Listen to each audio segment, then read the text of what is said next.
Now joined by Matthew Hamachek, director of Dynasty, which, Matthew, thank you for joining us. I will say the one guy who's not here, Fred Toucher, had said, I don't know, a few weeks or a couple of months back, he's like, wow, like a Dynasty, a Patriots thing. I said, he made some question as to like how many people are going to be watching this, and we discussed it, and as it turns out, everybody is watching this thing, Matthew. So thank you for giving us all something to watch, because everyone's watching. Well, no, thanks for having me on, guys. I really appreciate it. We'd get right into it here. I don't know if you want to say hello to Michael. What's up, Matthew? How you doing? Michael, listen, I gotta blow up Michael's spot just a little bit here, because I've gotten all sorts of feedback from this documentary, but the one that amused me the most was my mom has been watching religiously, and I can say this, and she's gonna get really mad at me for revealing this on the air, but she has the hots for Michael Holley. Oh, and now. All right. And if there is an episode that goes by without Michael Holley in it, she'll say, "Where's that great journalist? He's so attractive. The one with the pink shirt and the jacket and all this stuff." So she that's all she wants. She just wants more Holley. Hey, where's Mom living right now? Yeah.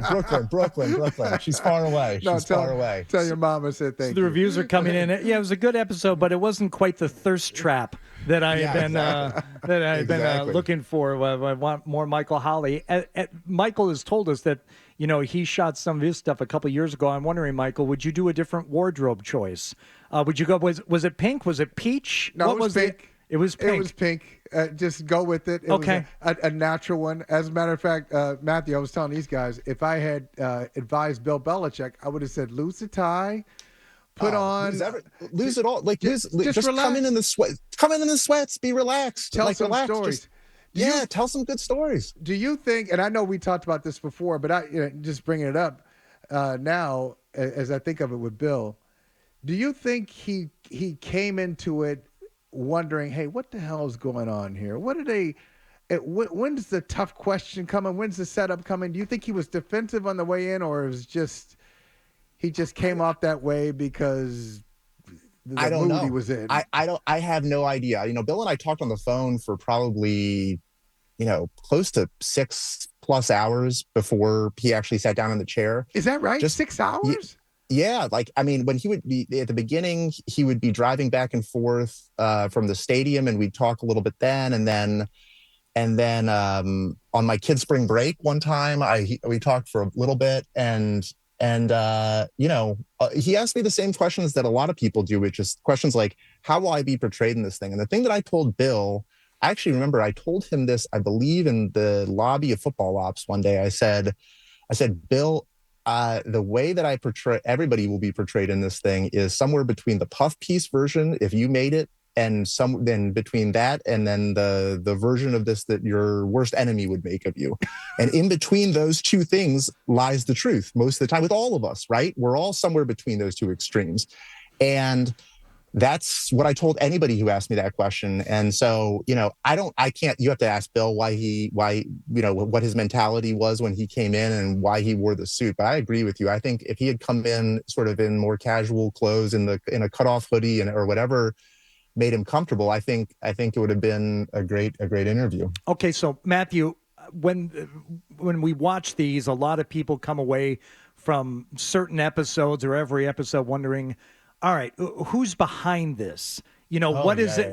What is as you said, you're set out to make something between a puff piece and a hit piece, and you're telling the story, but there has to be a genesis for it, and I think that is one of the biggest questions. So as this project gets started, and you as the director, who is behind it? What is, if not necessarily your vision, what is the original vision, and what started it? This is it. So this is it. It's the vision for this thing.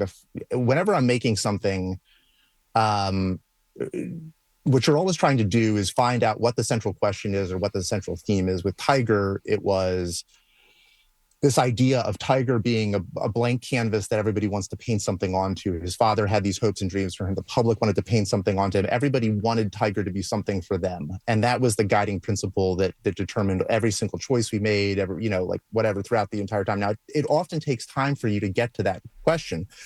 with this one, the sort of the light bulb moment for me was I was sitting with Ernie Adams and I was doing an audio, I think, interview with him. It was one of the first times we ever talked. And he said a line to me that's actually in episode 10. There's two incredible lines in episode 10. The first is me asking Scott Pioli the question that everybody wants to ask, which is, was it more Brady or was it Tom? And Scott Pioli's response to that is one of the best lines in the whole series. I agree.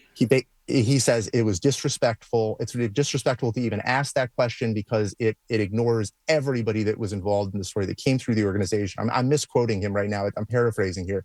It's incredible. The second line there is the one that made the light bulb go off in my head, which is Ernie Adams says, everybody says that they want to win a Super Bowl, but not everybody is willing to do what it takes to get there.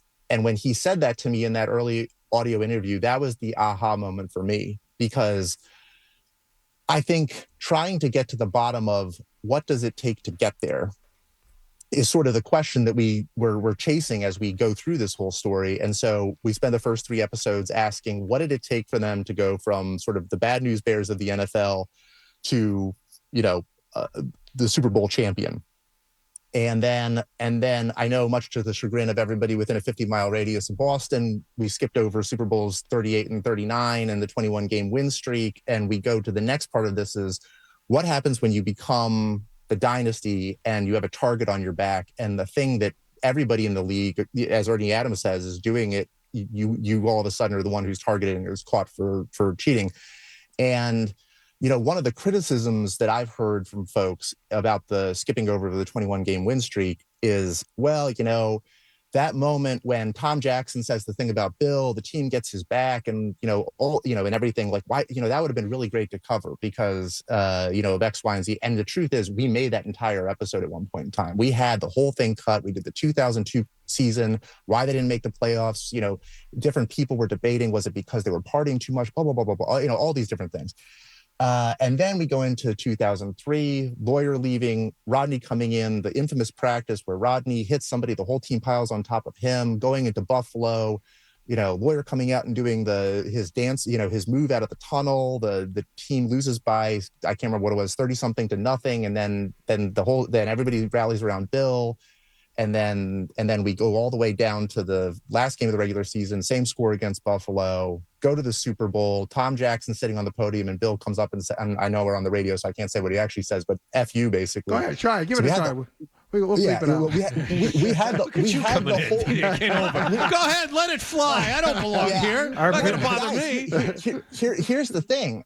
I get all of that. And it's interesting. I was just talking to somebody recently who is on the coaching staff and who's in the thing, and they were saying, the truth with the whole, they like were just sort of wishing, oh man, like I wish you had just done a little bit more with the 21-game win streak, because it was part of their lives, and I get that, and part of the fans' lives, and I completely understand that. But even they admitted that the whole lawyer story and everything was really a week-long moment. And so the thing that I wanted to sort of focus on was another moment when the whole team had their coaches back. And to me, a much more important one, which was the moment in 07 when I think Bill feels betrayed, rightfully so, in my opinion, as Scott Pioli says, a normal human emotion.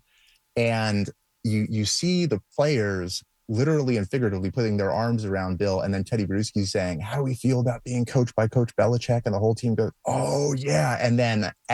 And then all these people are coming down on their coach. And as Teddy says, how dare you sort of invalidate everything we've accomplished over a signal? And then to see them go on that run, I think is one of the best things in the series. And, it gets to this question of, okay, we know what it takes to get there once. And I know that the question of how to get there again and again is a valid one. I understand the criticism head on, totally get it.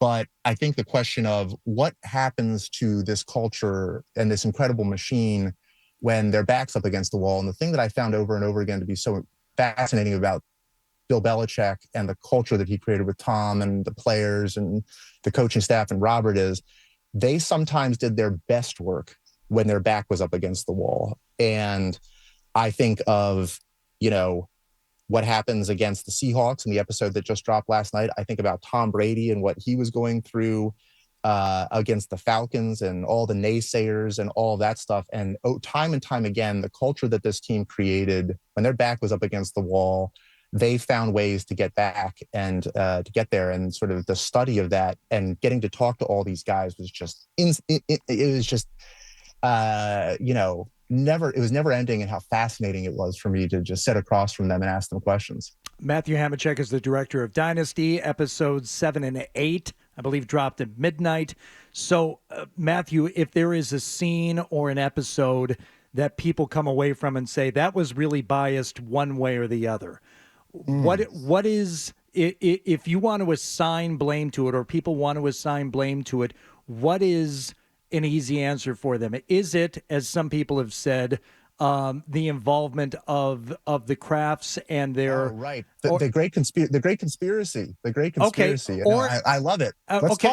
Let's talk about that. Well, I'm going to give you a couple of options here. Is it that? Yeah, okay. Is it an editor? Because I don't know if you were directly responsible for the editing. I know not every director is involved in the editing process. They want to say, no, I've done my part. Now you tell the story, or is it you?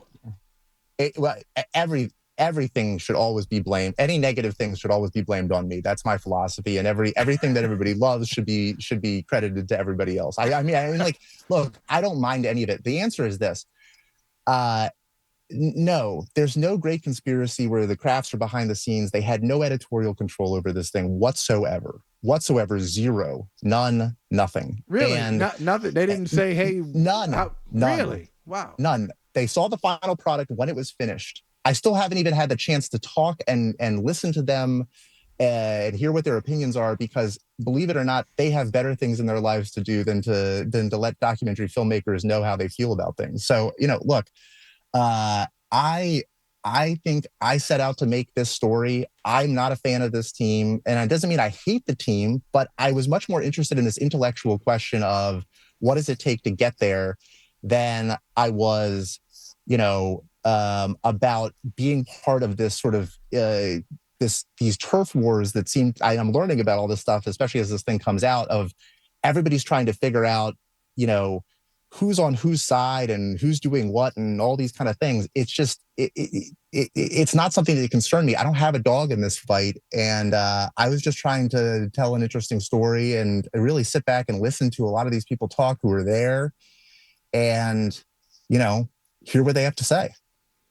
I think the Hernandez episode, I said to Hardy earlier, it made me uncomfortable in that, well, first of all, the topic that there was a murderer in the building.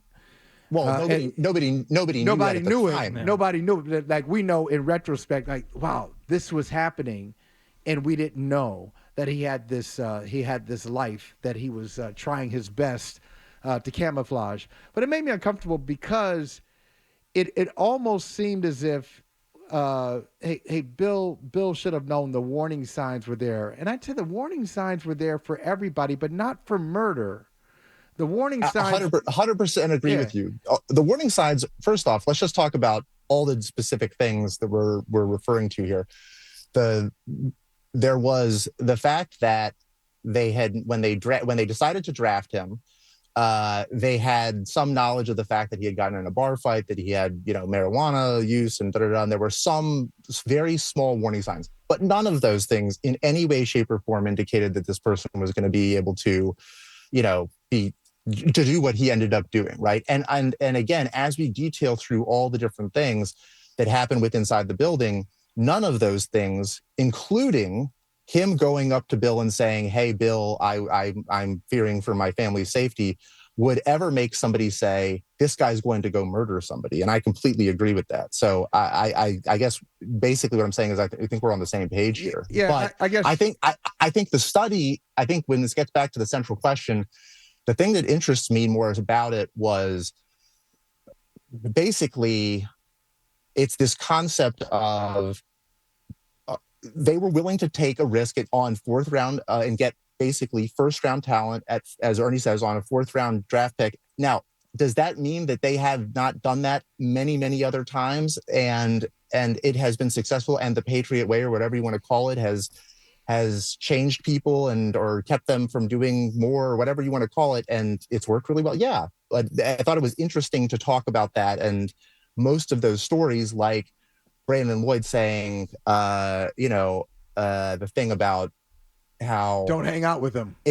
No. I was thinking more of when he talks about how it felt like when I had been on other teams that were willing to do whatever it took to win, just win, kind of thing. And then when Holler is talking about all this stuff, he keeps referring back to this idea of Football Inc. and this being a cold,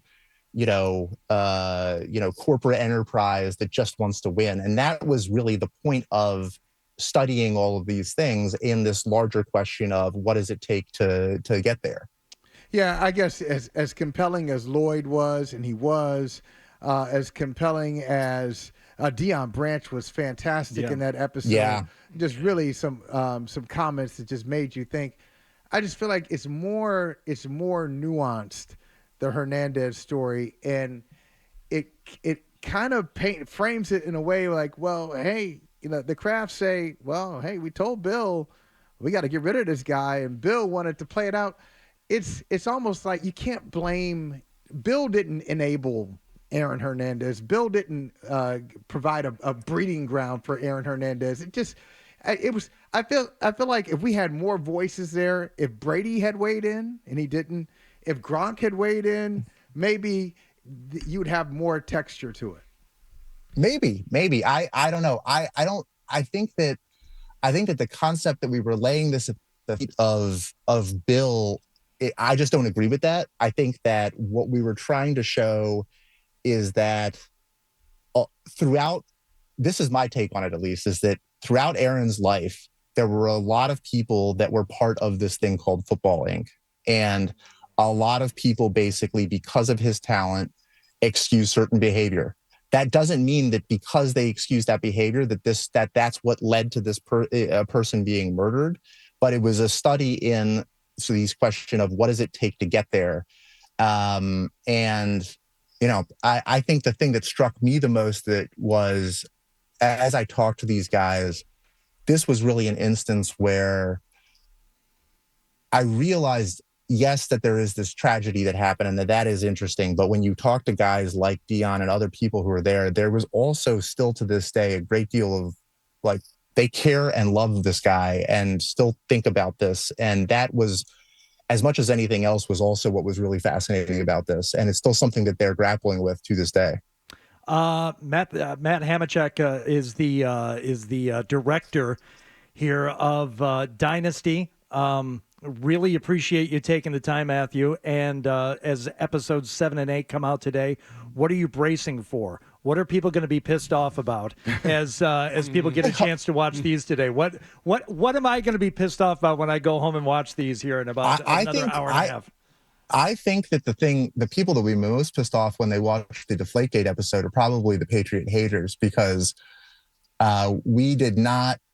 I think one of the clips that I remember us looking at when we were starting to look through archive of that we had access to from, I can't remember what it was, whether it was NBC or one of the morning shows, is Matt Lauer, and he's talking about how he sort of is leading off with the Deflategate story, and then he talks about it because at this point in time I think it's in the court systems or something like that, and then after he's done with that, he says, and in other news, two hostages were executed by ISIS. And when I remember seeing that clip, I just thought this whole thing was a complete farce.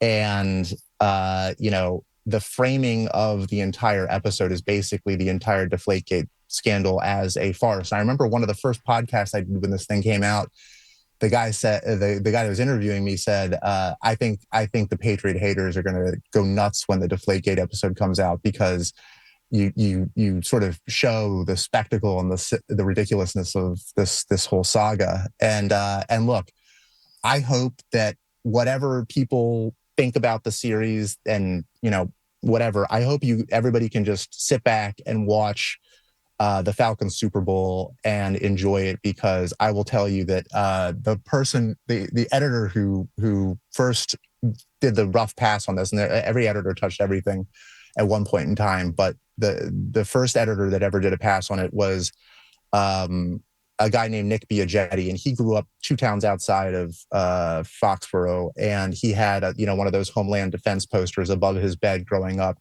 And I will never forget watching his first edit of the comeback and everything. And there's another great Scott Pioli moment when he talks about Freddie Krueger there that I think everybody will enjoy. And I just think it's one of the most spectacular football moments in the entire series. And I hope everybody just gets to sit back and enjoy it. Well, Ben, like I said, everyone's watching, and it's given us a lot to talk about, and really appreciate you coming on and talking about and answering some questions, because we do have some, and it's been great, Matthew. Really appreciate the time. Thank you so much.